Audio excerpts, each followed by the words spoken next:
as suas qualificações profissionais. E, obviamente, quero agradecer a presença das nossas palestrantes. E eu queria pedir para que cada uma se apresente brevemente. Então, Adriana, por gentileza, se você puder começar. Obrigada, Kilma. Eu estou muito feliz com essa nossa prosa aqui, esse convite que foi feito. Meu nome é Adriana Barbosa, eu sou paulistana, me encontro hoje como uma empreendedora social, me descobri como uma empreendedora e no ano que vem completa 20 anos, estou à frente da experiência da Feira Preta. E eu vou compartilhar um pouco dessas histórias em relação à Feira Preta, em relação ao que eu fui descobrindo em torno das questões raciais. Quero agradecer muito o Consulado Americano, que é um parceiro de longa data, e essa aproximação com Mais Unidos, junto à programação do Festival Feira Preta, que a gente tem esse ano, a primeira vez que a gente faz um festival online, e o Mais Unidos, junto com o Consulado Americano, está apoiando o processo de um hackathon, que é um hackathon que vai ter vários jovens negros que vão ajudar a desenvolver games e jogos de tabuleiro a partir do letramento racial. Então, acho que é um encontro bem potente. Você, Dani? Boa noite a todas, a todos e a todes. Eu quero dizer que é sempre uma alegria dividir eventos com a Adriana, que é uma pessoa que eu admiro muito, tenho aprendido muito nesse tempo que a gente trabalha junto, e uma alegria compartilhar temas relacionados às relações raciais no Brasil, num momento como esse do mês de novembro, que é um mês tão caro para a gente, né? Apesar de todas as problemáticas, é um mês importante para que a gente se lembre das questões que precisam ser tocadas. Eu sou Daniele Almeida, sou cientista da educação, especializada nas relações raciais na América Latina. Tenho trabalhado com isso ao longo de 20 anos, entendendo, questionando, aprendendo com experiências das pessoas racializadas em vários pontos deste continente. E, nos últimos anos, tenho tido a experiência feliz de trabalhar com a Feira Preta também num processo de internacionalização da experiência da Feira Preta para países da América Latina, sobretudo no Cono Sul, levando a tecnologias negras aplicadas, como gostamos de dizer, da Feira Preta para auxílio de comunidades em outros países também. Madelina, por favor.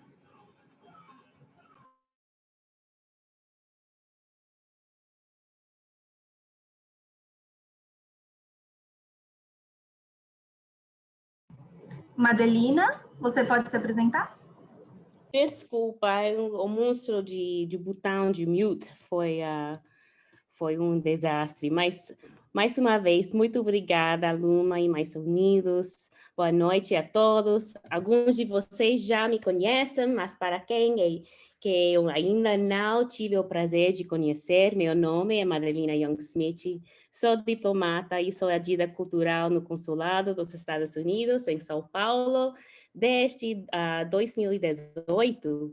E gostaria, mais uma vez, de agradecer o convite do Mais Unidos, nosso parceiro, nosso amigo, e dizer que estou muito feliz e honrada de estar com vocês essa noite, marcado um mês muito importante, muito especial, o mês da consciência negra, especialmente ao lado de pessoas que eu tanto admiro, como a Adriana e a Daniele. Muito obrigada. Bom, muito obrigada às três. E agora eu queria dar início, né, de fato, ao nosso evento, aos nossos debates, né? Então, vou passar a palavra de fato à Adriana e a Daniele, que vão contar, né, quais são as histórias que nos trazem até aqui. Obrigada, Luma. A feira, né, junto com a Mandacaru, há pelo menos uns 3 ou 4 anos atrás, não sei se a Joyce vai se lembrar, mas a gente fez uma experiência do Consulado Americano Feira Preta e Google e trouxe uma palestrante americana para contar da experiência dos Estados Unidos em relação a estratégia de comunicação de uma agência especializada na população negra afro-americana, né, junto a grandes marcas.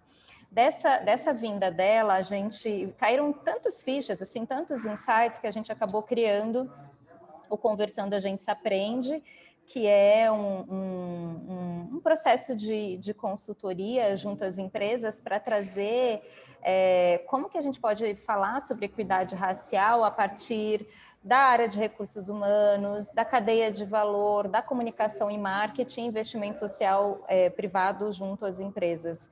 Desde então, a gente tem feito muitas conversas e a premissa dessa metodologia é uma conversa aprofundada, e para a gente fazer essa conversa, a gente precisa saber de onde vem, quais são as histórias que nos trazem até aqui. E aí, desde então, já vai fazer quase 2 anos, né? 2, 3 anos, nem me lembro mais, Dani. A Dani foi incorporada a esse processo e ela tem nos ajudado a fazer um processo de nivelamento, assim, é como se todo mundo pudesse partir de um mesmo ponto de conhecimento, e a partir desse conhecimento a gente vai construir novas narrativas e novas histórias. Então, eu quero trazer a Dani para contar uma parte dessa história e depois eu complemento com o que eu tenho visto a história que a gente tem hoje. Maravilha. Então, essa provocação de quantas histórias e que histórias nos trazem até aqui é uma provocação que a gente tem feito, né? Por aí, mas também temos nos perguntamos sempre, né? Tenho essa felicidade de trabalhar e dividir esse processo com a Mosana Morim e com a Adriana, e nós nos perguntamos sempre o que nos traz até aqui. E quando a gente fala desse mês e ressalta, e a Madelina também traz a importância desse mês para o Brasil, é por que esse mês é importante? Será que todas as pessoas que estão acompanhando conosco sabem o porquê dessa história? Sabem o porquê novembro é importante? Sabem o porquê que é tão necessário falar da consciência negra quando muita gente reivindica a consciência humana?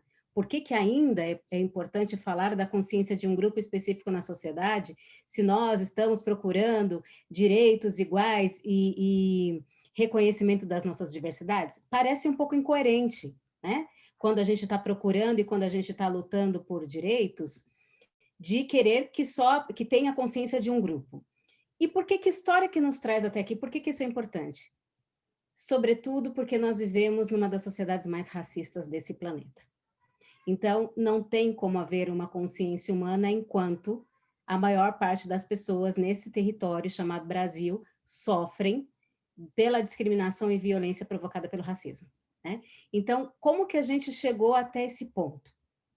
O Brasil, mesmo para aqueles brasileiros negros, muitos de nós não sabemos que o Brasil é o maior país, né? É a maior população negra do mundo fora da África. Nós só perdemos em número de pessoas para a Nigéria, que é um país africano. Nós temos aqui neste território metade da população negra de todo o continente americano, né? Somos aqui só no Brasil mais de 118 milhões de pessoas racializadas como negras e autodeclaradas como negras. Mas como que esse processo começa? De onde ele vem? Talvez alguém já tenha se perguntado isso ou não. Como o Brasil, que não é um país africano, né? Que é um país de outros povos, como que o Brasil se transforma numa população gigantesca, maior do que 56%? Talvez alguém já tenha se feito essa pergunta. O fato é que o Brasil é um país que recebeu o maior número de contingente de pessoas escravizadas.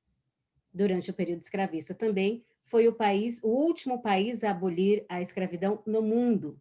Isso quer dizer muito da nossa experiência. E todo esse passado, toda essa construção histórica e social influencia na nossa vida hoje.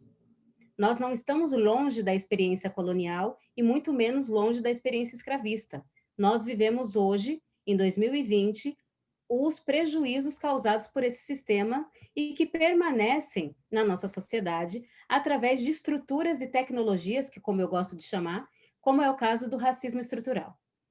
O racismo no Brasil é estrutural e é estruturante. E talvez alguém esteja se perguntando, mas se fala tanto de racismo estrutural, né? E o que é, afinal? Nós, no Conversando a Gente Se Aprende, temos a função de explicar a origem do fenômeno. Não é só, existe o racismo e existe o racismo estrutural. Então, pronto, vamos combater o racismo. A nossa missão, e acredito que a Adriana esteja afinada comigo nesse ponto, e esse fenômeno começa quando? De onde que vem esse racismo todo? Vem do nada? Não, ele não vem do nada, ele é construído. E quando que ele começa oficialmente pensando numa questão de construção social e política? O racismo tem pais e tem data de nascimento. Ele só não tem mães, mas ele tem pais. E ele nasce, sobretudo, dentro de uma análise sociológica e histórica, no dia 12 de outubro de 1492. Essa data é muito simbólica quando a gente pensa no mundo diaspórico e, sobretudo, dentro dos contextos da América Latina. E ela representa o encontro de povos completamente diferentes, o que foi construído como um descobrimento, violentamente construído como um descobrimento, mas que, na verdade, não passou de uma grande violência, destruição, roubo, né? E assassinatos dos povos originários desse território, com a chegada das primeiras embarcações lideradas pelo Cristóvão Colombo. A data do nascimento do problema de raça que nós vivemos hoje é o dia 12 de outubro de 1492. E por que isso acontece? Por que o racismo nasce aí? Porque é a primeira vez que um grupo humano olha para outro grupo e se pergunta sobre a humanidade daquele segundo.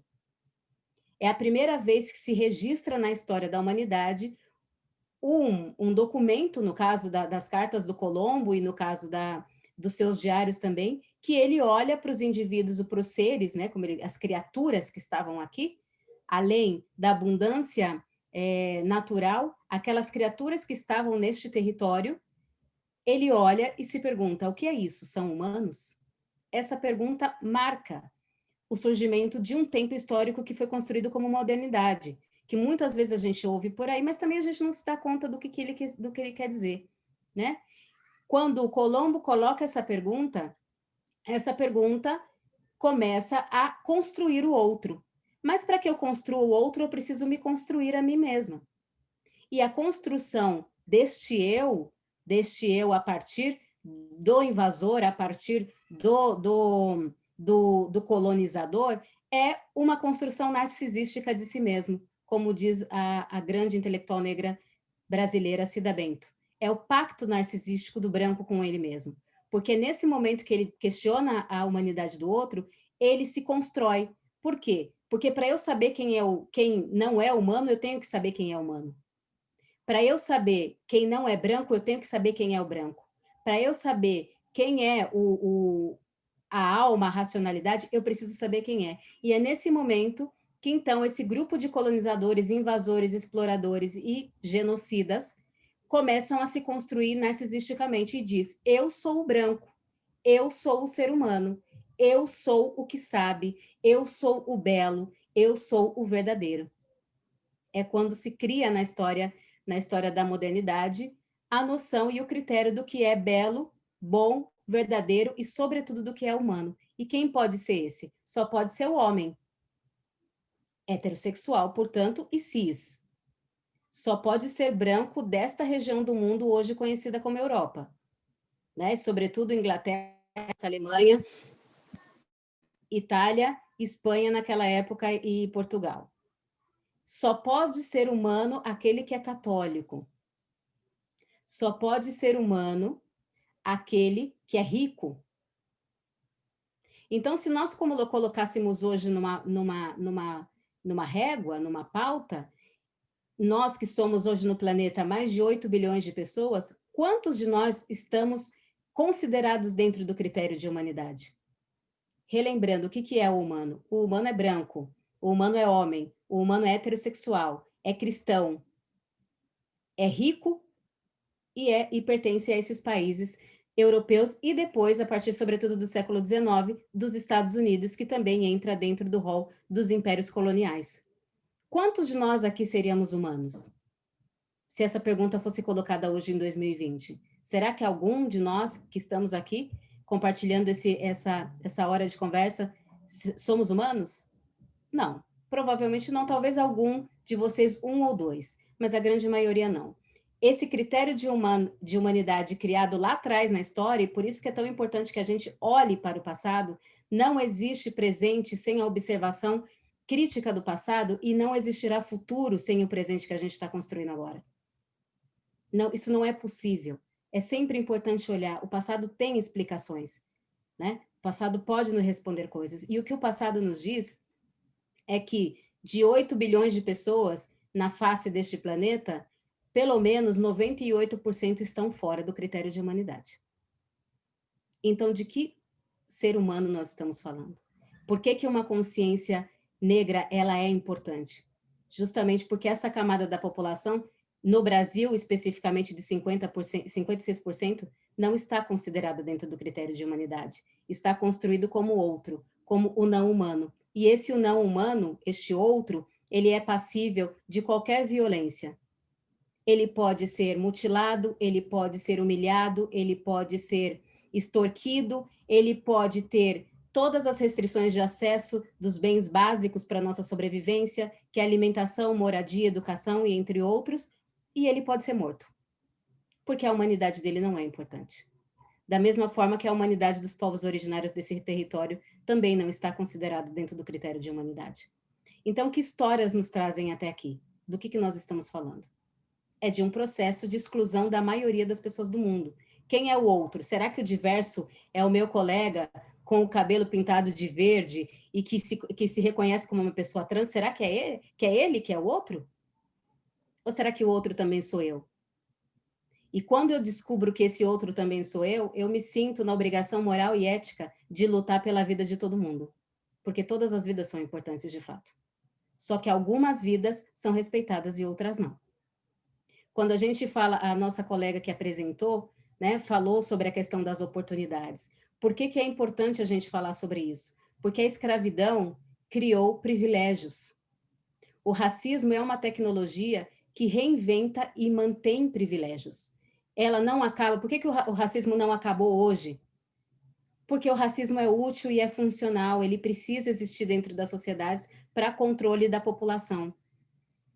De um grupo, logicamente, que é o interesse de um grupo que constrói esse privilégio. E que privilégio é esse? A gente, no Conversando a Gente Se Aprende, já falava isso antes do fatídico 19 de novembro. Privilégio é você entrar dentro de um supermercado, fazer sua compra e não ter ninguém que te persiga ou que te mate dentro de um supermercado. Isso é um privilégio. Que as pessoas negras não podem desfrutar. O privilégio é tudo aquilo que você não precisou fazer para conquistar alguma coisa. A gente não está falando de mérito. A gente está falando do que não precisou ser feito.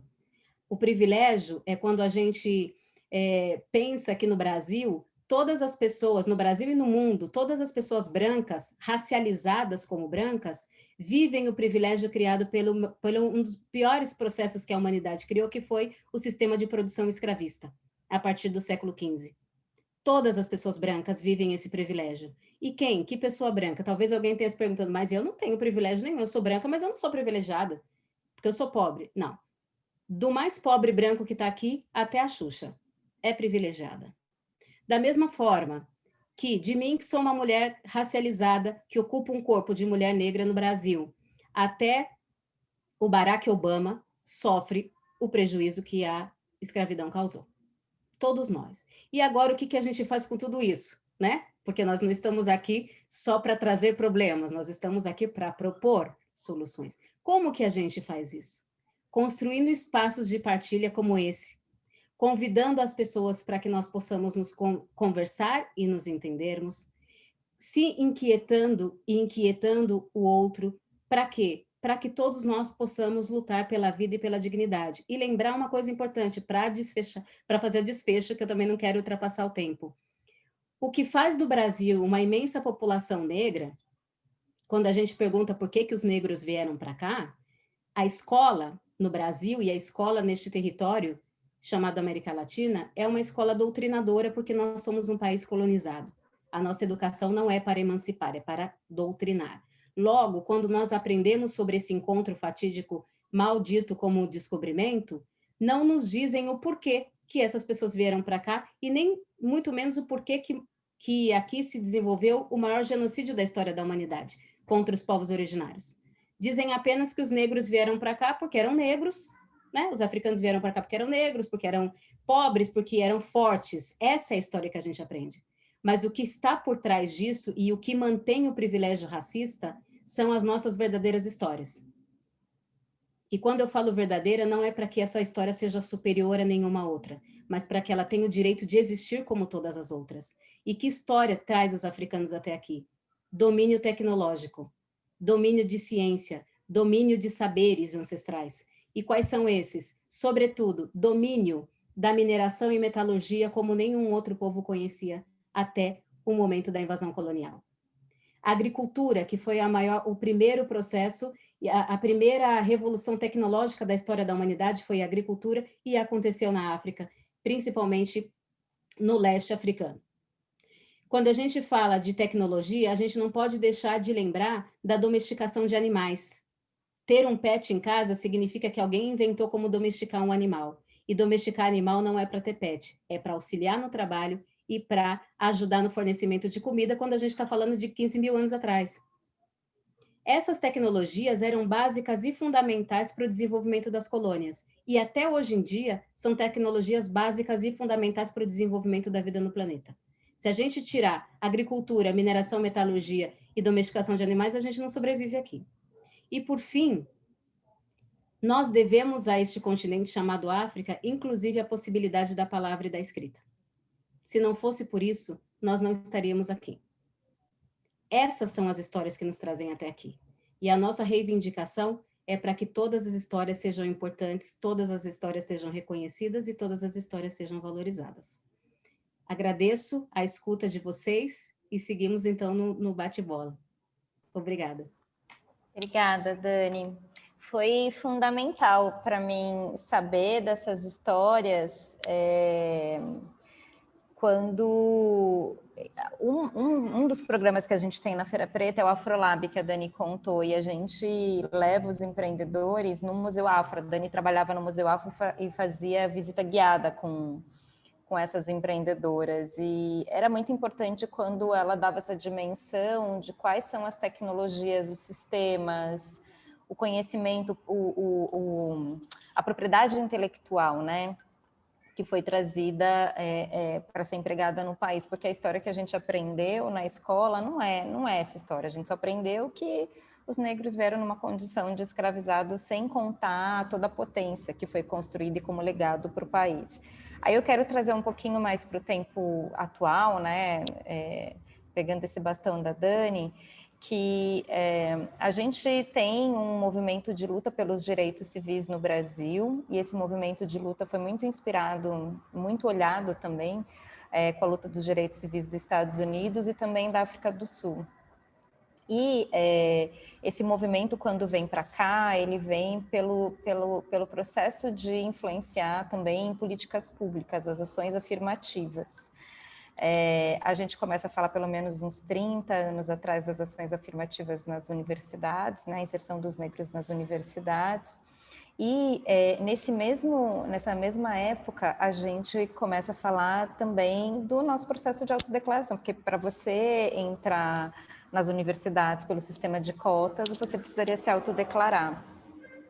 Nessa mesma época, a gente tinha um movimento muito importante, a gente teve um movimento muito importante, foi um movimento cultural, muitos coletivos negros, na cidade de São Paulo, em Salvador, muitos coletivos e principalmente os grupos de música, o rap estava bombando, os Racionais, MTV, o Yo MTV Rap, acho que a gente nunca trouxe essa questão racial tão forte, porque era um movimento cultural que tem uma qualidade estética, mas que tinha um posicionamento político muito forte em relação a essa identidade, ao fortalecimento identitário.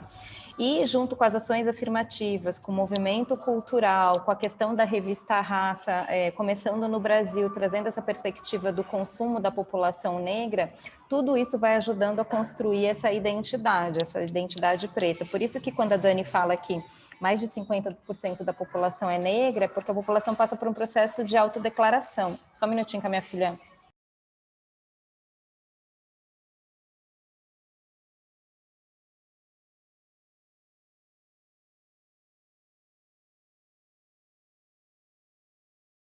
Porque ela ligou aqui, acho que vocês devem ter ouvido uma musiquinha. Então, todo esse processo faz com que a gente comece a falar, bom, eu sou preto, né? E esse processo começa a aparecer nos institutos de pesquisa, no IBGE. O censo ocorre a cada 10 anos, esse seria um ano de censo. Por conta da pandemia, o censo foi cancelado. Mas certamente, se a gente tivesse o censo esse ano, mostraria que a população negra aumentaria em mais de 50%, chegaria a pelo menos 58%, 59%. Ou seja, o Brasil se torna um país negro. E esse processo de se tornar negro traz para a gente muitas questões. Uma coisa muito subjetiva que é eu me reconhecer negra, né? De eu falar, eu tenho autoestima, eu quero ser preta, muda muito as dinâmicas econômicas, sociais, culturais e política, porque esse movimento do se tornar negro começa a reivindicar esse fortalecimento identitário no consumo. Então, com a história da internet, a gente começa a ser mais, como é que eu posso dizer, mais atento ao que as empresas trazem em relação à sua comunicação, em relação aos seus produtos. Então, tipo, a gente começa a não tolerar mais os ruídos de comunicação e a gente começa a reivindicar produtos que têm a ver com a nossa identidade. Vou dar um exemplo clássico. Acho que vai fazer uns 6 anos atrás, a Avon, ela lançou um BB Cream. BB Cream é aquela base que a gente passa, que ao mesmo tempo cuida da pele. A mulher deve saber bem.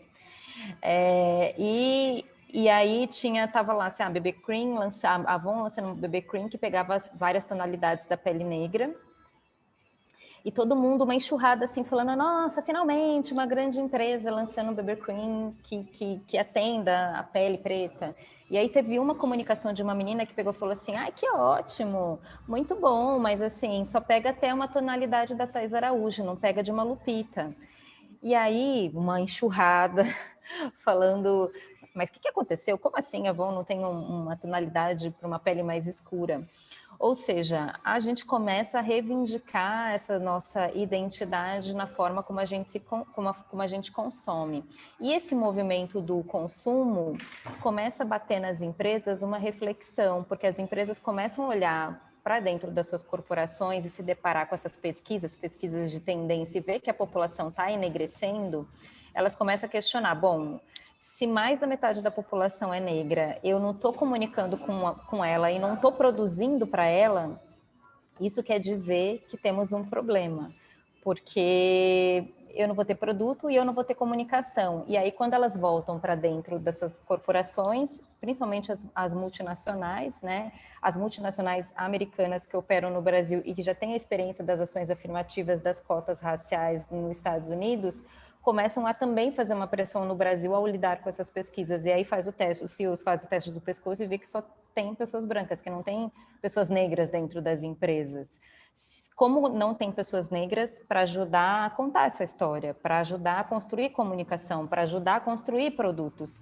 E o momento que a gente está hoje é um pouco disso, das empresas fazerem o processo de equidade racial, de tentar trazer diversidade para dentro das corporações.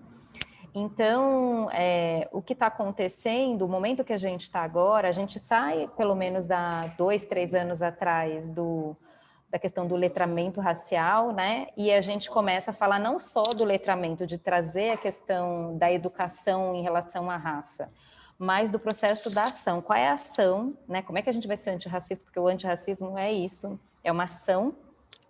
Qual é a ação que a gente vai fazer? E aí as empresas hoje têm falado de como que elas vão fazer suas doações, suas filantropias, sua parte de patrocínio na questão racial. Elas têm falado do recrutamento e seleção, não só de estagiário e trainee, mas como trabalhar como fazer a inclusão em negros em cargos de liderança, os conselhos administrativos, a cadeia de valor, que é como que eu incluo empresas lideradas por pessoas negras dentro das grandes corporações, enfim, esse tema começa a se alargar. Então, da luta dos direitos civis, das ações afirmativas, das perspectivas de políticas públicas, ao movimento cultural e depois no campo da educação, uma revolução acontece. Quer ver uma outra revolução que eu sempre vou falar porque ela foi importante? A revolução do processo de transição capilar das mulheres negras, quando elas começam a fazer vídeos e falar que não querem mais chapar o cabelo. E as empresas começam a chamar essas mulheres para ajudar a desenvolver fórmulas, e essas fórmulas são fórmulas ancestrais, das suas tatas, das suas avós, óleo de coco, babosa, abacate, tudo isso que a nossa avó usava, entendeu? E aí isso passa a ser, esses produtos passam a ser incorporados pelo grande mercado, mas tudo isso aconteceu por conta da Marcha do Orgulho Crespo, é uma marcha que, né, passou por vários estados, um grito ativista. Então, hoje, quando a gente fala da questão da diversidade, da força do capital, o capital para a população negra, ele não está atrelado só à circulação do dinheiro, ele está atrelado à questão da inclusão e dos direitos civis. Não, uma coisa para a população negra não está desassociada, a gente não fala só de economia se essa economia não tiver associado à inclusão e não tiver associado a um processo de equidade racial por conta desses 400 anos de escravidão e 13 décadas pós-período da abolição. Então, acho que é um pouco dessas histórias que faz com que a gente esteja aqui hoje. E por que a gente está aqui hoje, por que tem um programa no Mais Unidos e por que a gente está falando todas essas questões em vários lugares. A gente nunca falou tanto, até tem uma frase da Sueli Carneiro que ela fala, à medida que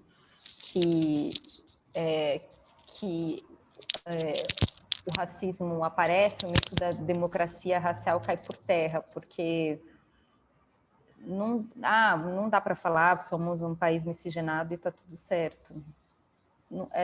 Sim, a gente tem uma base que ela é dos povos originários, que ela é desse continente africano, e não estou falando país de um continente, a Dani sempre frisa isso, a gente não está falando de um país, a gente está falando de um continente com mais de 50 países, e ela também tem essa matriz europeia portuguesa. Isso dá a nossa identidade, mas essa identidade ela tem pontos de partidas diferentes para cada um desses povos, e a partir desse ponto de partida é que não pode falar que o processo ele é igual para todo mundo. A gente não fala de igualdade, não existe igualdade aqui. A gente fala de equidade, porque as relações elas são extremamente desiguais e as ações afirmativas ela é uma das ações para resolver essa desigualdade. Acho que é um pouco do que eu queria trazer. Eu queria ouvir também a Madeline e a Joyce, porque eu acho que elas trazem um outro olhar, traz um pouco desse contexto afro-americano, e vale ressaltar que não é um processo de comparação entre Brasil e Estados Unidos, porque não dá para comparar, porque o sistema deu completamente diferente. Acho que até elas podem trazer isso, mas dizer que o Brasil avançou muito nessa questão. Acho que a Dani, que é uma especialista em América Latina, ela pode até afirmar isso para vocês, que o Brasil também tem muito a mostrar para os países que estão próximos a nós, para a Colômbia, para a Bolívia. No Brasil, hoje a gente fala de um mercado de consumo para a população negra. A Colômbia está começando a falar agora sobre isso, entendeu? Então, tem coisas que a gente ainda precisa avançar, tem muitos problemas. Acho que a questão do racismo nunca ficou tão aflorada. Talvez é o momento onde a gente fala, somos um país racista, sim, a gente precisa resolver. Por outro lado, a gente tem muitas coisas para poder mostrar o quanto que a gente avançou em relações, nas questões das relações raciais. O movimento negro construiu muitos mecanismos, muitos processos. Não estaríamos aqui se não fosse o movimento negro organizado. Então, essas são as histórias, parte das histórias que faz a gente estar aqui hoje. Maravilha! Nossa, queria agradecer muito, muito, muito pela aula que vocês duas deram para a gente aqui, e reforçar que é um prazer tê-las aqui com a gente.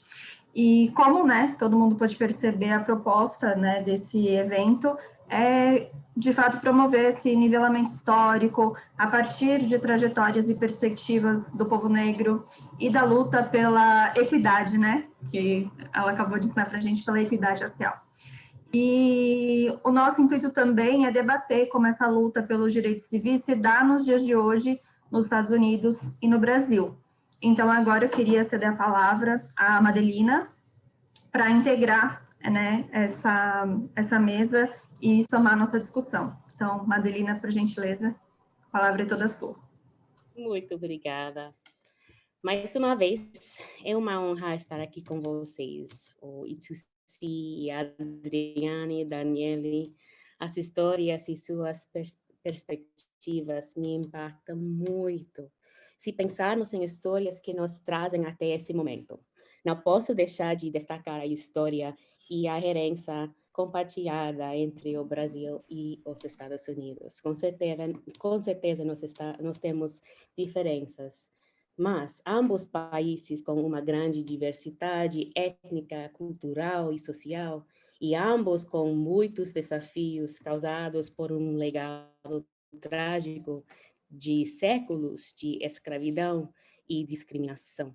Embora haja também diferenças históricas nos contextos de discriminação dos nossos países, acredito que esse passado em comum nos coloca lado a lado para compartilhar também a responsabilidade de enfrentar os desafios que afetam a igualdade de oportunidades e a diversidade em todos os pilares da sociedade.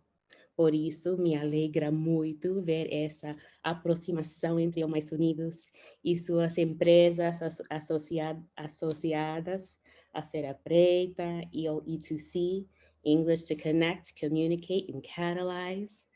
Acho que esse encontro aqui hoje é muito simbólico, especialmente no dia que fecha o mês da consciência negra, para nos lembrar a importância de somarmos esforços, governo, setor privado e sociedade civil, e trabalharmos juntos para eliminarmos essas barreiras e fortalecer a equidade. As trágicas mortes de George Floyd, mais recentemente de João Alberto Silveira Freitas e de tantas outras pessoas que pagaram com suas vidas o alto preço do racismo e da discriminação, nos mostram que ainda temos um longo caminho pela frente e que precisamos estar atentos ao longo do ano todo, não só em novembro, mês da consciência negra aqui no Brasil, ou em fevereiro, mês da história negra nos Estados Unidos. Não se trata de um embate entre brancos e negros, mas sim entre racismo e antirracismo. O racismo é um ataque às aspirações da nossa comunidade coletiva. Para os negócios, não é apenas prudente mudar a cultura organizacional, e as políticas de equidade, diversidade e inclusão por uma obrigação moral, mas também porque é bom para os negócios, é necessário para um crescimento inclusivo e sustentável. Muitos estudos mostram correlações positivas entre diversidade, inovação e lucratividade. É importante investir no futuro do negócio, investir em talentos que representam a belíssima diversidade do Brasil. A motivação para o E2C foi contribuir para mais equidade no mercado de trabalho, nas promoções e nos intercâmbios através do inglês, que sabemos que, infelizmente, ainda é uma barreira. Sabemos que para um país com dimensões continentais e uma população de mais de 211 milhões de pessoas, o investimento é relatavelmente pequeno, mas é uma tentativa para chamar a atenção para essa questão e promover iniciativas que possam ser replicadas.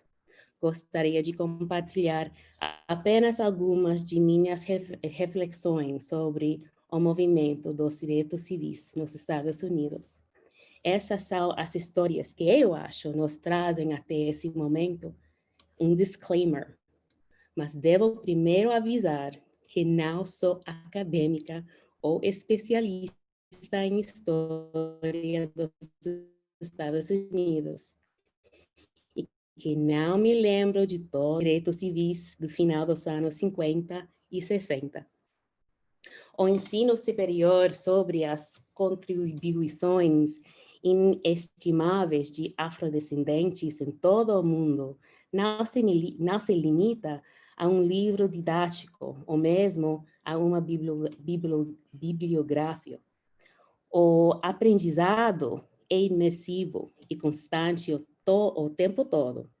Sou formada pela Howard University, uma das faculdades e universidades historicamente negras, ou se chama em inglês HBCU.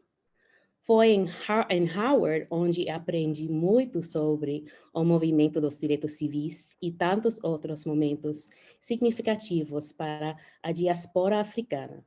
A Howard me proporcionou um ambiente no qual eu aprendi, tive sucesso e cometi erros, um ambiente que me acolheu, acredito em mim, e me expôs a uma história rica e poderosa. Foi essa comunidade de professores, administradores e colegas de aula e amigos que fomentou em mim um profundo senso de valor, propósito e orgulho de ser uma mulher norte-americana negra e com ascendência latina. Ok. Agora de volta ao movimento dos direitos civis nos Estados Unidos, mas lembrando que meu breve resumo não é de forma exaustiva, tá? O movimento pelos direitos civis foi uma luta por justiça social que ocorreu principalmente durante os anos 50 e 60, para que os negros americanos ganhassem direitos iguais perante a lei nos Estados Unidos. A Guerra Civil tinha abolido oficialmente a escravidão, mas não acabou com a discriminação contra as pessoas negras. Elas continuaram a sofrer com os efeitos devastadores do racismo, especialmente no Sul. Em meados do século XX, os negros americanos vivenciaram violência e preconceitos significativos, e junto com muitos americanos brancos, se mobilizaram e começaram uma luta sem precedentes pela igualdade que dura 2 décadas. É importante destacar também a importância das igrejas e das historically black universidades historicamente negras durante o movimento. Elas eram locais inclusivos e seguros para que as pessoas pudessem se reunir e onde vozes e vidas importavam. O que é especialmente significativo sobre o movimento é que ele praticava a resistência pacífica e a não violência, mesmo quando se deparava com violência. Existem relatos triunfantes e perseverantes de pessoas como a Rosa Parks, que em 1955 se recusou a ceder seu assento a um homem branco, uma história que vocês provavelmente já conhecem, em um ônibus, ou do processo Brown contra o Conselho de Educação, em 1957, que tornou a segregação nas escolas ilegais e os julgamentos dos 9 alunos negros, ou se chamamos Little Rock Nine, integrados a uma escola na Arkansas, onde enfrentavam violência e assédio e, eventualmente, tiveram a escolta de tropas federais. O movimento teve diferentes ações, incluindo boicotes e protestos. 4 estudantes negros em Greensburg, na Carolina do Norte, por exemplo, que protestaram contra a segregação em uma grande loja de departamentos, ajudaram a espalhar esforços e ações semelhantes por todo o país. Houve Freedom Riders também. Em maio de 1961, por exemplo, 3 Freedom Riders ou passageiros da liberdade em tradução livre, 7 ativistas negros e 6 brancos pegaram um ônibus rodoviário da Greyhound em Washington, D.C., embarcando em uma excursão pelo sul dos Estados Unidos para protestar contra terminais de ônibus segregados. Eles estavam testando a decisão de 1960 da Suprema Corte, no caso Boynton contra Virgínia, que declarou como inconstitucional a segregação das instalações de transporte interestadual. Enfrentando a violência de policiais e manifestantes brancos, esse movimento dos Freedom Rides ganhou repercussão internacional. No 1961, sob pressão da administração Kennedy, a Comissão Interestadual de Comércio emitiu regulamentos proibindo a segregação em terminais de trânsito. Eu certamente não posso falar sobre o movimento dos direitos civis sem falar da marcha em Washington. Desculpa.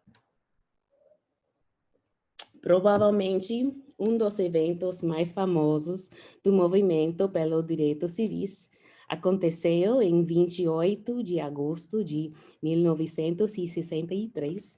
Mais de 200 mil pessoas de todas as raças se reuniram em Washington, D.C.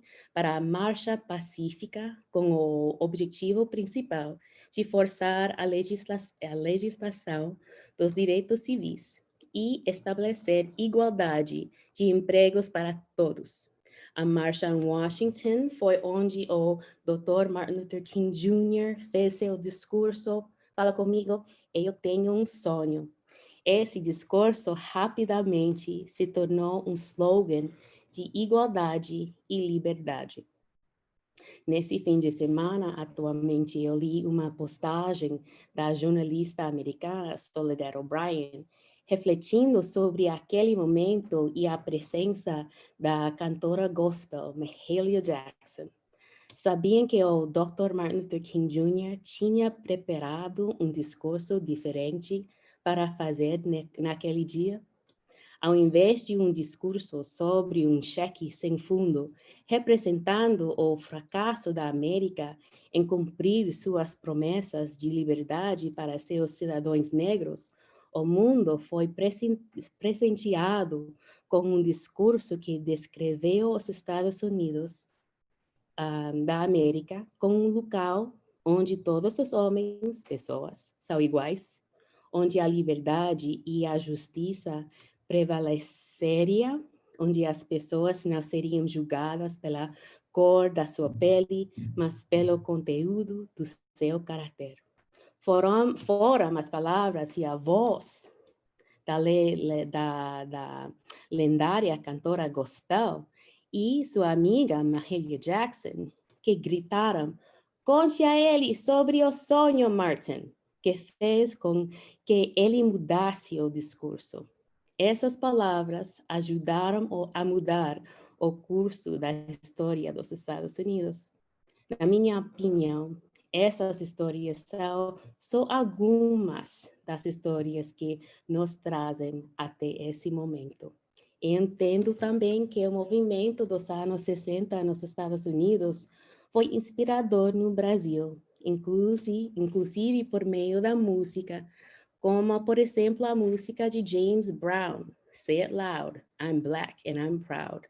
Estou ansiosa para aprender mais de Adriana e Daniele e vocês também.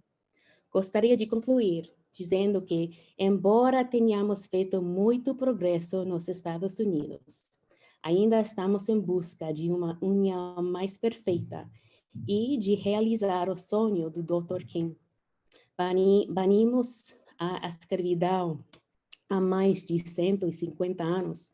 A segregação formal foi proibida na década de 50 e o Civil Rights Act da 64 e o Voting Rights Act de 65 visavam eliminar a discriminação em várias facetas da vida, incluindo o direito ao voto.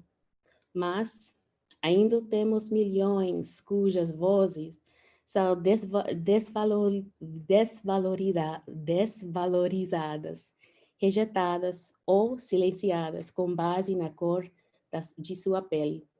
E ainda enfrentamos situações trágicas relacionadas à raça, como as que aconteceram em Ferguson, Nova York, Cleveland, Baltimore, Charlottesville, Brunswick, Louisville, Charleston e Minneapolis. Mas tenho esperança. A geração de hoje, tanto nos Estados Unidos quanto no Brasil, é inspiradora, semelhante às gerações que se sacrificaram tanto no passado para garantir um futuro melhor para todos os cidadãos. O espírito do sonho continua. Eu sou muito grato para essa plataforma nesse mês da consciência negra e pela oportunidade de compartilhar com vocês. Muito obrigada mais uma vez. A gente que agradece, Madelina, pelas suas palavras. Agora, no final, até me comovi um pouco, tem que segurar aqui. Eu queria, né, perguntar se a Adriana, a Daniela e até a Joyce mesmo tem alguma coisa a adicionar à sua fala, complementar. Eu queria, na verdade, perguntar para a Madeline. Você está aqui no Brasil, acho que 2, 3 anos, eu não sei quantos anos que você está. 2 anos. O que você vê hoje no Brasil, né? Você tem visto muitas coisas. Qual é a mensagem de esperança que você olha em relação ao Brasil? Porque eu vejo que tem muitos processos que, né, pela luta dos direitos civis, especialmente agora com Black Lives Matter, mas como que isso chega no Brasil? Eu queria um olhar externo de quem está no Brasil em relação a isso. Muito obrigada, Adriana. Então, eu cheguei no Brasil há 2 anos atrás, com um entendimento do Brasil e a complexidade do Brasil, sobre o racismo, preconceito, coisas assim. Mas em 2 anos, todas as coisas que acontecem no Brasil hoje em dia, para falar sobre os direitos e para compartilhar suas vozes, é muito inspiradora. E por isso eu falei que nós temos muito em comum. Então, eu acho que, especialmente essa geração no Brasil, vai subir, e vai subir muito rapidamente, porque muitas pessoas sabem o poder que eles têm. Então, estou muito feliz para o futuro de todo o Brasil. Obrigada. Obrigada. Bom, e Adriana, eu tenho uma pergunta para você. Adriana, o que você acha o Brasil e os Estados Unidos podem fazer juntos mais de destacar para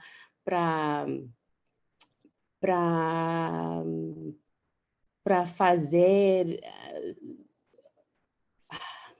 Eu vou repetir. O que você pode, os nossos 2 países, podem fazer juntos para eliminar o preconceito? É uma pergunta muito geral, mas só para começar o discurso. O que eu vejo é que os 2 países, apesar de ter processos distintos em relação a essa questão, né, desse ponto de partida da escravidão e como se deu o processo da abolição, mas do ponto de vista da luta dos direitos civis, a gente tem muitas coisas em comum, de ter pessoas pensando de forma sistêmica, diariamente, em como resolver essa questão de equidade racial. E eu tenho a sensação que a gente precisa trocar mais tecnologias, expertises, conhecimento. Se por um lado, pela forma como os Estados Unidos construiu, tem muitos saberes, muitas coisas que foram construídas, o Brasil também tem. Porque a gente está falando nos Estados Unidos com, sei lá, 11%, não sei qual, não deve chegar a 15%, lá de fato é minoria, e no Brasil a gente tem mais de 50% de negros, então eu acho que tem estratégias muito distintas e que podem ser colaboradas, né?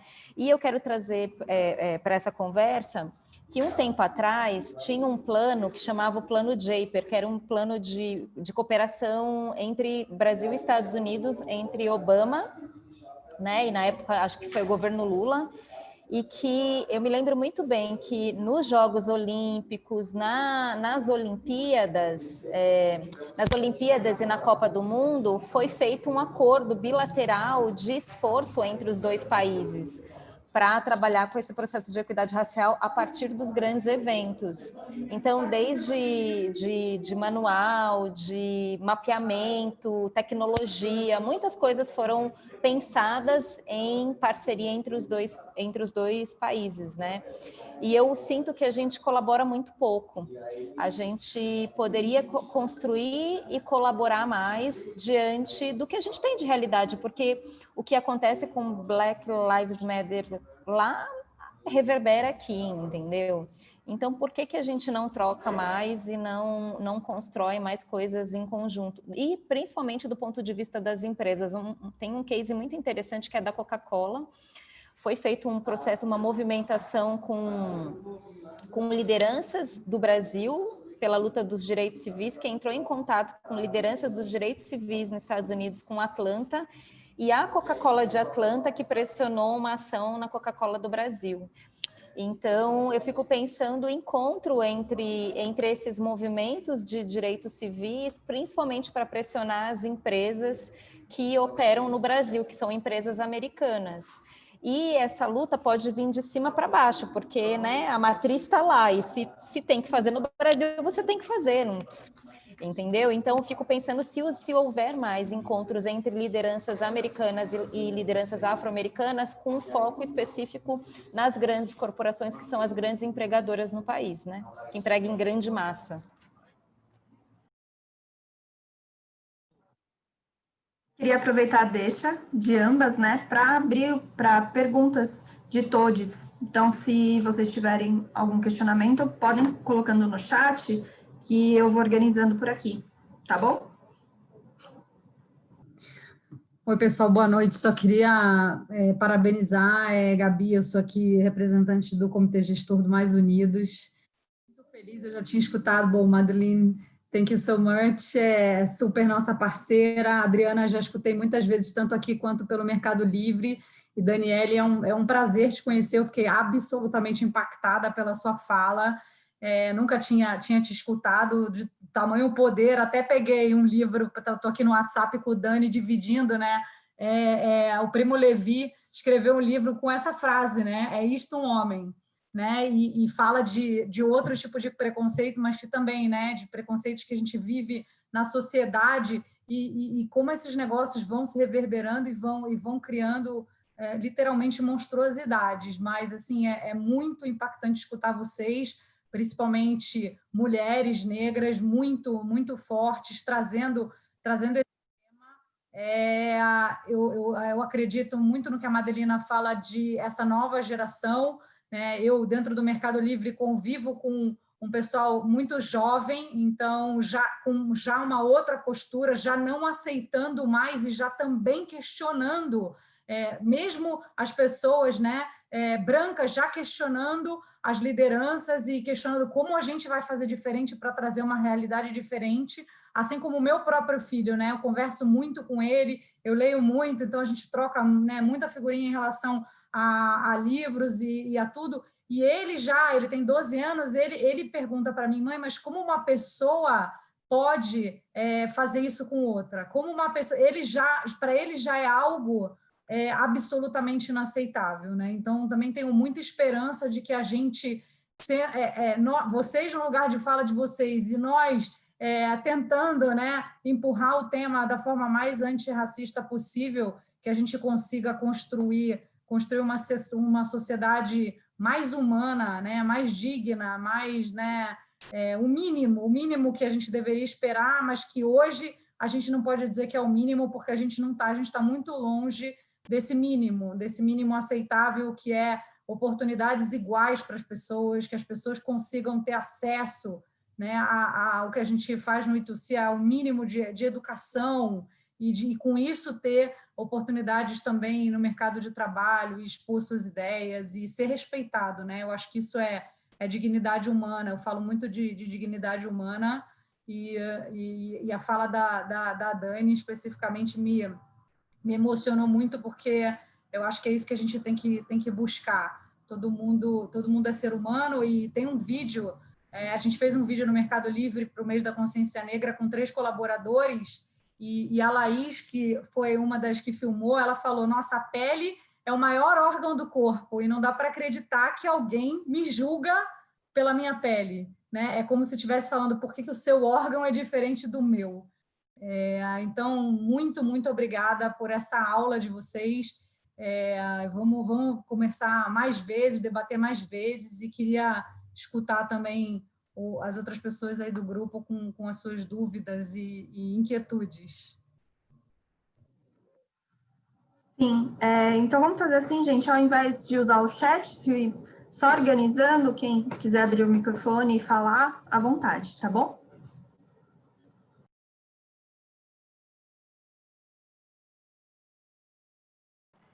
Eu quero falar. Oi, pessoal, tudo bem? Eu sou o Matheus Dias, sou um dos alunos do ETC, e super legal estar aqui com vocês. Despendi um pouquinho do tempo, deu certo, que ótimo. E eu queria falar agora uma perspectiva que eu não sei se é muito falada, enfim, mas a gente foca muito nas coisas ruins que acontecem, porque acontecem coisas ruins todos os dias, justamente com pessoas pretas. Mas a partir do momento que a gente tem uma coisa boa, que a gente está em uma outra perspectiva, ainda mais como pessoas pretas, como que a gente potencializa isso? Como a gente lida com isso? Um exemplo mesmo é a gente aqui no ETC. A gente é uma turma de pessoas, de 15 pessoas pretas que são incríveis no mercado. E assim, é surreal você pensar que 15 pessoas pretas estão tendo inglês voltado para o mercado com o consulado americano em parceria. Então, assim, como potencializar isso? E também como vocês lidam também com as suas potências, porque para mim, vocês, a Daniele, enfim, a Adriana, vocês têm uma sinalidade incrível. Como vocês lidam com isso e como a gente lida com essas oportunidades que a gente tem com pessoas pretas, que vai além da nossa, que quebra com a nossa história de, enfim, de dor e tudo mais. Quer falar, Dani? Vai, depois eu falo. A gente fala e depois fazer as outras perguntas, é isso? Só para organizar. Vai respondendo pergunta a pergunta? É isso, gente? Melhor. Tá. Isso, pode responder. Bom, Matheus, primeiro eu quero agradecer a pergunta e quero agradecer o fato de você existir. Porque a tua existência ela é importante e ela me fortalece também, né? Eu saber que você é a geração posterior à minha e que você já chegou num lugar diferente do meu, isso me fortalece. Eu acredito que a gente lida com as nossas potências, eu pelo menos, eu sou uma mulher de axé, a minha construção é coletiva. Nem a minha voz foi construída na individualidade, a minha voz também é coletiva. Porque muitas mulheres indígenas e negras tiveram que morrer para que eu pudesse protagonizar essa palavra, né? Então, eu acho que a nossa alternativa, e principalmente a preocupação que eu, que sou de uma geração anterior, tenho em construir com a que está vindo agora, não se esqueça da sua coletividade. Não se esqueça dos seus. Não se esqueça que nós não chegamos aqui sozinhos. Embora as carreiras hoje em dia, porque o capital é um fenômeno, né, um processo que a gente sabe como que ele funciona, que tem-se muito a ideia de hoje do protagonismo individual, então tem muitos youtubers, muito blogueiro, as pessoas têm uma falsa ideia de que elas estão se construindo individualmente, mas elas não estão. Elas precisam da comunidade. E quando a comunidade se fortalece, ela não cria 1 ou 2 destacados, ela cria vários, ela cria 15, por exemplo, como vocês são, esse grupo. Porque isso é uma ação coletiva, né? O Movimento Negro Unificado, como disse a Adriana, lutou também para que você estivesse aí. Embora talvez, inclusive para aquelas pessoas que nunca ouviram falar do Movimento Negro Unificado, o Movimento Negro Unificado lutou por essas pessoas também. Assim como a gente tem lutado por pessoas que a gente não conhece, mas que a gente sabe que são importantes para o nosso próprio fortalecimento. Então, é assim que eu tenho me fortalecido, e esse encontro eu quero agradecer, porque é um encontro que me fortalece muito. Quero agradecer, obrigada. Maravilhosa. E eu quero dizer também uma coisa importantíssima, que essa história quando eu falo da gente se tornar preto, o país se torna preto, né, para a gente ser maioria, a geração de vocês já vem com o chip da negritude. Então, vocês já vêm potente, tipo, a potência já está em vocês. Vocês não, é uma outra perspectiva de reivindicação, entendeu? É como se a potência já está naturalizada, sabe? E aí é só deixar a potência aflorar. Acho que o trabalho que a gente tem feito nos últimos anos é um pouco da visibilidade. Essa visibilidade, como a Dani trouxe, ela especificamente para os povos de matriz africana, ela não é individual, ela é coletiva, porque isso está no nosso DNA, isso faz parte da nossa ancestralidade, a gente é da circularidade, é um outro rolê, e a gente precisa, quando a gente fala de diversidade, a gente tem que reconhecer essa especificidade, isso faz parte da nossa ancestralidade, do nosso povo, entendeu? Então, quando um acende, não acende um, acende todo mundo. Quando um grupo de 15 pessoas está em grandes empresas, é todo mundo. Não, me representa a Dani, representa uma porção de pessoas, entendeu? E nunca é só por vocês. Nunca é só sobre eu e a Dani, é muitas pessoas que vieram antes de nós. E o que a gente tem que fazer agora é pegar o bastão e manter essa potência, entendeu? É como se a gente... Tá, entendi, daqui para frente é nós, deixa com nós que a gente vai manter esse legado, vai continuar esse legado. E as reivindicações da juventude são outras, muito diferentes da nossa geração, e reconhecer também. Há uma coisa mega importante que eu sempre falo que, tipo, a nova geração precisa entender que não é uma invenção de roda, porque muitas rodas foram construídas, é compreender o que foi construído e pegar daqui para frente. A base do afrofuturismo, ela é essa. As pessoas acham super hype falar de afrofuturismo, mas o afrofuturismo é beber na fonte, cara, da Irmandade da Boa Morte, da Associação dos Desvalidos, é de todas as pessoas que hackearam o sistema há centenas de anos, entendeu? Eles hackearam o sistema e trouxeram muitos saberes, muita tecnologia, muitas coisas, e é como se vocês pegassem isso que foi construído e falassem, tá bom, daqui para frente a gente vai revisitar e remodelar esse sistema. Vocês não estão criando uma nova roda, vocês estão pegando essa roda e construindo, tipo, novos sistemas, novas programações, entendeu?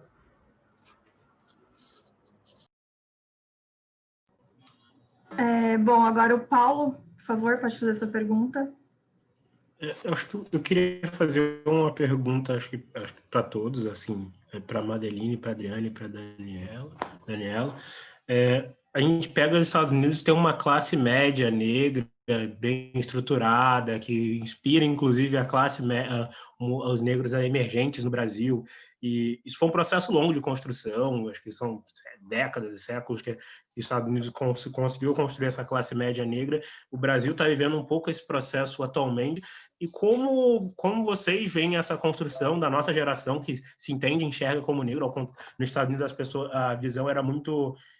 a população já se autoafirmava, já se organizava em associações e grupos, tanto nas universidades, tanto em outros em bairros, enquanto aqui a gente tinha uma desorganização sistêmica, e agora a gente está, uma parcela significativa da população se autoafirma como negra e está começando a consumir, a evoluir economicamente. Como vocês enxergam isso e como a gente pode talvez acelerar esse processo? Eu posso começar, e provavelmente eu preciso a ajuda de apoio de Joyce, porque Eu gostaria de evitar algumas dúvidas e minha resposta é muito curta, na verdade. Educação. It's been... Joyce, are you there? Yes. But I think that we are all HSC students here, so Acho que sim. I guess you can go in English, não? Ok, Tem alguém? Eu vou falar numa mistura das línguas. Então, education, it's been my observation, and having been a product of the Black middle class and having my family before my current generation, and maybe even the generation of my father, come from a relatively poor background. It's been my experience that once offered education in more particularly higher education, so university, college, you know, in one generation, you can see your family transform from maybe what's considered a lower class to a middle class. That's been my experience, and that's something that a lot of the African American community in the United States, they promote vigorously, is education for their children.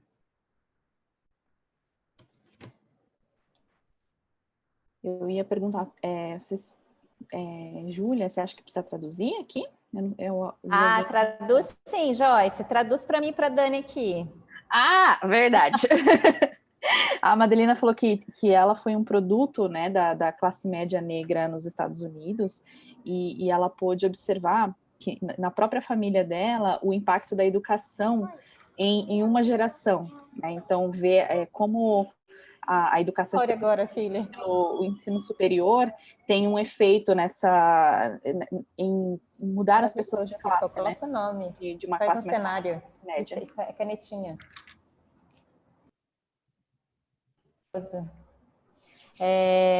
Eu vou pegar rapidinho o gancho aqui no que a Madeline trouxe, depois a Dani, se quiser falar. Que sim, e tem essa diferença, né, do Brasil e Estados Unidos. Pensa que a gente só está falando de cotas de pelo menos há 30 anos atrás, assim, de inserção há pouquíssimo tempo, assim, entendeu? Então, e um dos processos de mobilidade social da população negra foi através das cotas nas universidades. Primeiro, porque a gente passou a se autodeclarar, e segundo, porque a gente precisou posicionar isso nos mecanismos de acesso, né, dessas ações afirmativas. Mas também quando isso ocorre, rapidamente a gente muda, né? Há 20 anos a gente não falava de empreendedorismo negro como a gente fala hoje, de um mercado negro, ressignificando essa palavra de mercado negro, entendeu? E o caminho que eu vejo agora é um pouco do que vocês têm ouvido falar, e a gente fala muito, mas eu acho que a gente ainda não faz da maneira como tem que fazer no Brasil, que é a história do Black Money, que o poder do consumo está muito nas nossas mãos, né? Cada vez mais, assim, do potencial que a gente tem de dinheiro e a escolha que a gente vai fazer naquilo que a gente compra e com quem a gente compra. Todo o poder está nas nossas mãos. Então, estou até que pegando o conceito do consumo consciente para não só do ponto de vista ambiental, mas das cadeias de produções, mas do consumo engajado e consciente na questão racial. Obviamente que a gente ainda não está, a gente, enquanto empreendedor preto, a gente ainda não está produzindo em grande escala, não está, tipo, a gente não produz manteiga, né, em grande escala, pasta de dente em grande escala. Você pode ter iniciativas que produzem em pequena escala e de maneira artesanal, mas se a gente souber quem são essas pessoas que estão produzindo em pequena escala e artesanal, a gente consegue, pelo menos, mudar a lógica da concentração de dinheiro e de redistribuição do recurso entre muitas pessoas que estão produzindo, ao ponto dessas pessoas produzirem mais e conseguirem ter um acesso industrial, entendeu? O fato da gente produzir de pessoas negras vai ajudar a mudar a dinâmica dessas pessoas no ciclo econômico, porque o que a gente tem ainda, do ponto de vista do empreendedor negro, ainda é pequena escala, é muito pequena a produção. Então, todo o poder está nas nossas mãos. Muito mais, e eu digo até muito mais, posso estar falando de forma equivocada, muito mais do que o político. A força do capital hoje, ele está muito mais do que político. E é uma tomada de decisão nossa, rápida, sabe? Eu queria complementar apenas e fazer algumas observações. E primeiro agradecer, Paulo, por essa pergunta, porque ela dá a oportunidade para a gente desmistificar algumas coisas também, né? Eu penso que os Estados Unidos têm um processo histórico e social próprio, mas a gente não pode desconsiderar as nossas conquistas também. Eu não acredito que nós somos frutos de uma desorganização sistêmica, pelo contrário, é a organização da nossa comunidade que nos trouxe até aqui. E quando a gente pensa em organização, talvez a gente não tivesse a possibilidade, e não temos ainda, de ter uma universidade negra, de ter uma escola negra, de ter uma gravadora negra. Mas isso também é resultado de um processo histórico-social de enfrentamento à desigualdade que os Estados Unidos enfrentou no seu momento, né? Mas nós tivemos e temos até hoje os terreiros de candomblé e de umbanda. A gente não pode não pensar nisso como um espaço de resistência. Os terreiros de candomblé e terrenos de matriz africana, no geral, no Brasil inteiro, salvaram vidas de centenas de pessoas. E são responsáveis pela manutenção da nossa identidade histórica e também da nossa identidade ancestral. Isso também é organização. Quando a gente pensa na capoeira, a capoeira foi um processo muito importante para a organização das comunidades no momento em que qualquer ajuntamento de 3 ou 4 era considerado como vadiagem e era crime perante a justiça. E não sei se vocês sabem, a lei da vadiagem só caiu em 2009. Ontem na história, né? Quando a gente pensa nas irmandades, por exemplo, as irmandades dos homens pretos, a Irmandade da Boa Morte, as pessoas negras naquele período, até o século XIX, começo do século XX, só tinham direito a uma sepultura por conta da organização das irmandades, né? Nosso processo é muito próprio, mas a gente precisa saber dessas histórias. O que acontece é que nós, os negros brasileiros, não temos acesso à nossa própria história. Então, a gente cresce com um sentimento de que nós não fizemos o suficiente, né? Os Estados Unidos fez, os Estados Unidos têm faculdades, os Estados Unidos têm escola, nós não fizemos o suficiente. Não, não foi isso. Nós fizemos o que nós pudemos fazer, dentro de um sistema opressor que, diferente de um sistema segregacionista, tem uma violência compatível, mas é o que chama do inimigo invisível. Você não tem como se defender de uma coisa que você não vê, né? Por outro lado, eu adorei o que a Madelina falou sobre a educação. Não existe outra saída para a gente. Não existe. A nossa única saída é o acesso à educação. E para qualquer povo, né, gente? A gente não está falando só da população negra. Qualquer grupo social. A emancipação econômica vem, sobretudo da emancipação financeira, quando você não tem herança. Porque se nós estamos falando dos povos racializados como brancos, essa fortuna que as pessoas têm, esse patrimônio financeiro que elas têm, são heranças da escravidão também. São patrimônios que estão sendo passados de geração em geração. Nós não temos esse patrimônio. Então, qual o patrimônio que a gente tem? O que está dentro da nossa cabeça, né? É estudar. E eu queria dividir uma experiência com vocês, rapidinho. Por exemplo, eu sou uma mulher de 40 anos, que eu contradisse todas as estatísticas do Brasil para uma mulher como eu, né? Eu rompi com todas as estatísticas, porque eu não fui mãe na juventude, eu não sou vítima de violência doméstica, eu consegui estudar. O que é que não me coloca para frente nos meus estudos? Eu vou dizer para vocês uma questão básica e fundamental. Eu não consegui avançar ainda nos meus estudos por conta da ausência desta língua chamada inglês. Para vocês verem. Nós temos barreiras que vão nos colocando, e quando você acha que está tudo bem, eles mudam a barreira de lado, que aqui o Brasil é isso, gente, né? O inglês, ele é fundamental, talvez para a experiência das nossas companheiras estadunidenses, não tenham mais essa barreira, né? Além de ser uma mulher negra, não tem a barreira da língua. Nós aqui temos uma barreira da língua, que para a gente, qualquer mulher negra, qualquer pessoa negra que queira avançar um pouco mais nos seus estudos e garantir um salto de qualidade de vida no que se refere à economia, você tem que dominar essa língua. Ainda que você não precise falar uma palavra no teu trabalho, E a Adriana sabe disso porque a gente trabalha nesses processos. As empresas nos contratam mediante um domínio de uma língua que nem se fala no cotidiano, mas ela é necessária. Isso também é uma questão, e não quero me alongar, mas que nós, do Conversando a Gente Se Aprende, nós temos batido muito nessa questão nas empresas, porque para dar acesso você também tem que baixar essa régua. Como que você vai colocar, exigir de um trainee mestrado e fluência no inglês para um trainee? Para um estagiário? Isso são as outras formas que o sistema racista vai encontrando para tirar as possibilidades. Então, eles dizem assim, o trainee está para todo mundo, qualquer pessoa pode pleitear a sua vaga como trainee, qualquer um. Mas quando a gente vai ver os requisitos, você não consegue. Você não tem como chegar. Então, eu penso que a coletividade é importante por isso também. Se for possível, vocês que têm acesso e que têm a possibilidade de conseguir estudar, deem acesso a outras pessoas quando vocês tiverem oportunidade. Criem acessos. Não dá para pensar só eu estudei e já fiz minha parte. Não dá para ser assim. Ajuda, de repente, não sei, dar uma aula como voluntário.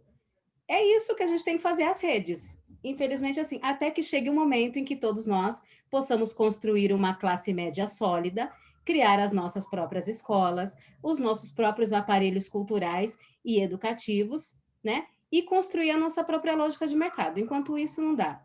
E um exemplo, só para finalizar, que eu queria mencionar, é a fundação nesse ano da Casa Preta Hub, que é um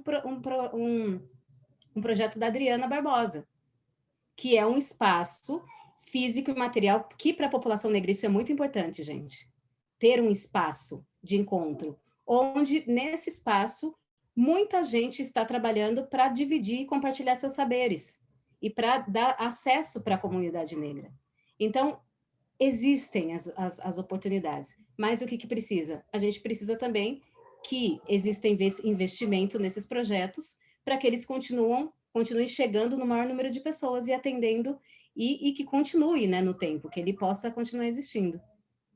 Isso, desculpa se eu me alonguei, gente. Imagina, até fica aberto a casa se vocês, grupo de 15, quiser dar aula para mais 15, sabe?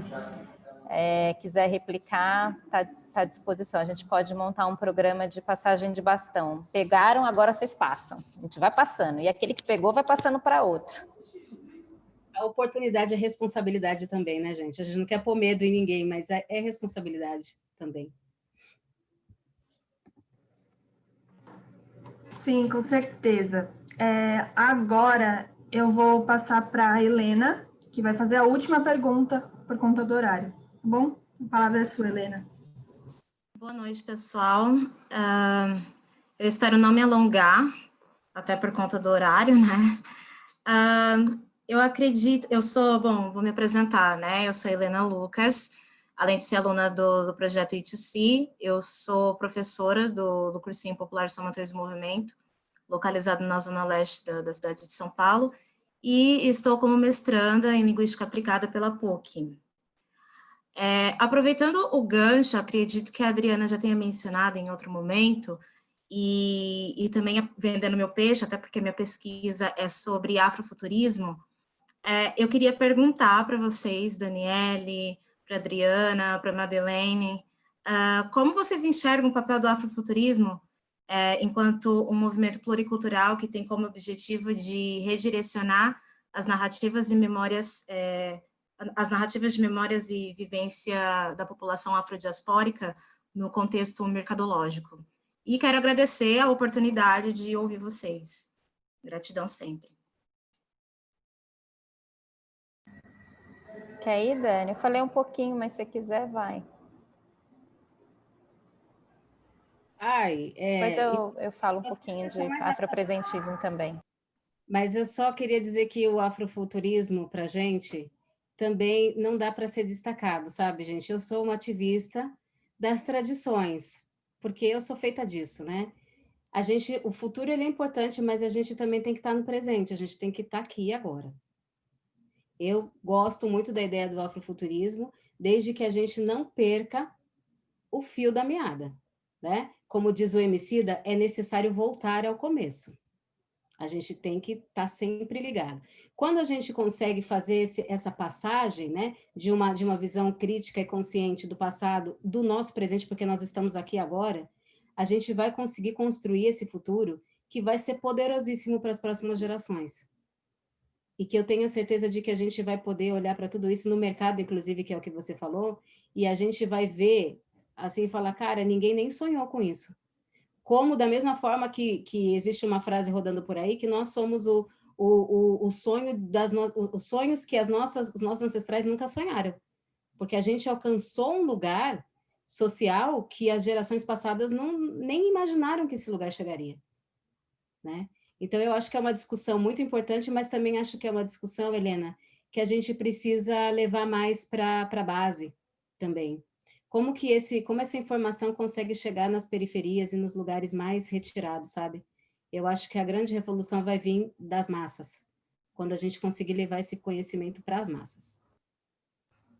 E tem a ver também com o que a Dani traz, esse ano até o tema da feira é afropresentismo, até vou fazer um merchan, gente, a gente está com o Festival Feira Preta, que vai até o dia 10 de dezembro, todos os dias tem conteúdo, a gente tem vários challenges no TikTok falando sobre afrofuturismo, vários conteúdos, mas acho que vai fazer uns 2 anos que começa a Juventude Preta, alguns movimentos coletivos, a associar o afrofuturismo com o afropresentismo. O afropresentismo é o que eu tenho hoje, quais são os mecanismos, os saberes, o que eu tenho hoje para influenciar no hoje.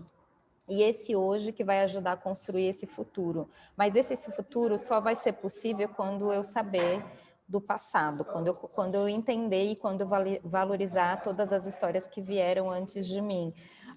Tem um movimento estético, né, afrofuturista, então Afropunk é um movimento estético, tem vários movimentos ligados, Baticu e tantos outros movimentos ligados a uma coisa mais estética e conceito, mas tem uma questão muito mais profunda que o afrofuturismo é olhar sua avó, cara, sentar e bater um papo com a sua avó e entender como é que ela hackeou o sistema e chegou até aqui, como é que ela conseguiu te trazer, ter a sua mãe e sua mãe ter você num sistema tão punk, entendeu? Então, eu acho que o afrofuturismo começa dentro da nossa casa, com os nossos pais, com os nossos avós, para além de uma estética super hype, vale a pena a gente ir na fonte, direto na fonte, porque é a fonte que vai trazer as estratégias para a gente conseguir sobreviver a esse futuro. Obrigada, gente.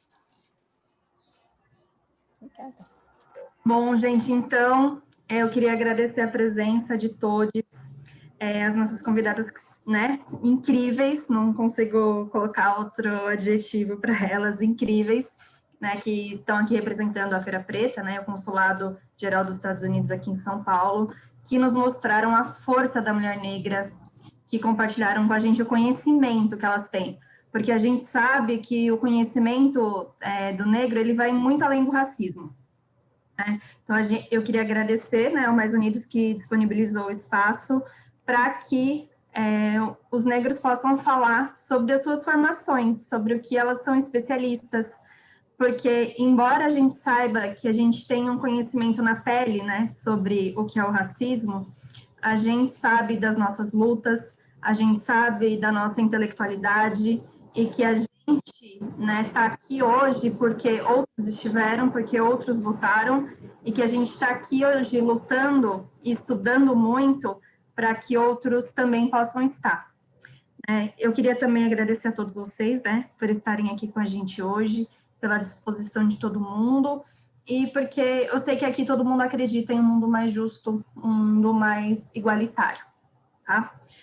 E agora eu queria pedir para todo mundo abrir as câmeras, para a gente tirar um print bem bonito, tá? Para a gente guardar esse momento com muito carinho, tá? Para o futuro. Cadê todo mundo abrindo, abrindo, abrindo. Tadadadadadá. Acho que só falta... Tudo bem. A Nina, a Natália e a Eliana. Sem problemas, vamos a Natália não. mesmo assim. Você printa, Ju? Eu vou printar também. Sim. Sorriam todos.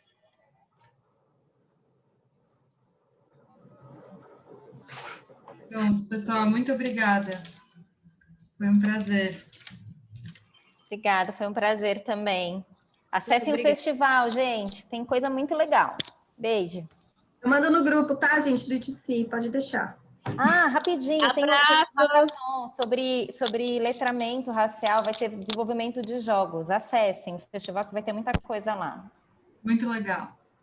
Tchau, pessoal. Muito obrigada pela participação de todos. Obrigada, Adriana, Daniele, Madelina. Obrigada, gente. Tchau, gente. Boa noite. Boa noite. Boa noite, gente. Obrigada.